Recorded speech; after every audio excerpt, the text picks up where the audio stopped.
And we are back with more of the Farmers and Merchants Bank pregame show here on 100.3 The Ride. Getting close to kickoff here with the Goodland Cowboys. Christian Peck-Dimit here with head coach Ryan Mosier. Coach, a good week of practice for you. Obviously, you came off of, you're coming off now 2 losses in a row. How do you think your squad has responded in these practices? We're playing pretty strong teams, and so just the little details matter in those games, and I really feel like we're starting to figure out what we are and what we can do, and that's been helpful. So it was a clean week of practice. On Tuesday we got rained out a little bit and had some practice in the gym here, and so you got to be ready for anything to happen on Goodland week. Yeah, fair enough. Now, we mentioned, how good your opponents have been, and after last game, you talked about kind of seeing them improve week to week. Is there something you noticed from this past week or something you're hoping for against Goodland to kind of see them improve on? Yeah, so understanding our job is probably the most important thing, and it's something I've seen us do really well at so far. In Colby, you circle this week, and so we're ready to go for Goodland. Fair enough. Now, it seems like from the outside, and the stats back it up a little bit, when you get Zane and the run game going, you find a lot of success, and when he gets bottled up, not so much. What are kind of the keys to getting him in that ground attack going against Goodland? Yeah, we just got to be solid up front. Just get good with our schemes and in the details there. But at the end of the day, I think it's just him getting touches of some sort is going to be important. So when he's touching the ball and getting yards and things like that, everything just seems to open up. And so we have a few things to get that done.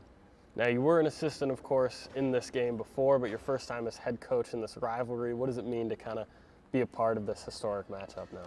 Yeah, it's fun to watch. I've been watching Colby football probably since 2014. And so watching it on Open Spaces and everything like that, watching it on Rockingham Media. So, it's a really special thing, and it's something I'm glad to be part of again this year.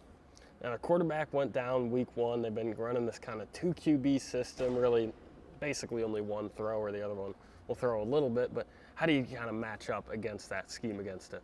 They give us really, really good sets and good scheme, and they're doing a lot of things to cure the ball, and which is understandable. And so, they're a little more multiple than they've been in the past. I feel like their coaching staff's done a good job of how to get him the ball and still be true to their identity too. Because I was going to say, Cure is having an outstanding year, of course, almost 600 receiving yards. He's 6'6", big guy, big target, but then no other Cowboy has more than 100 receiving yards.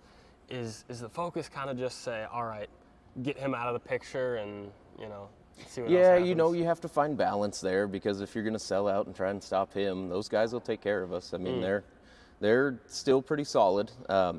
And so, it's having a few things to make sure we can bottle up Cure, and then from there, we just got to play ball and rally to the football. Fair enough. You're 2-3 now, of course. What will it take to get back to 500 against the Cowboys? We got to come out fast and just be physical. That's our thing. It has been all year, and so if we're physical, we'll be okay. Fair enough. You think you found that identity slowly more? We're getting there. Always building that identity. So.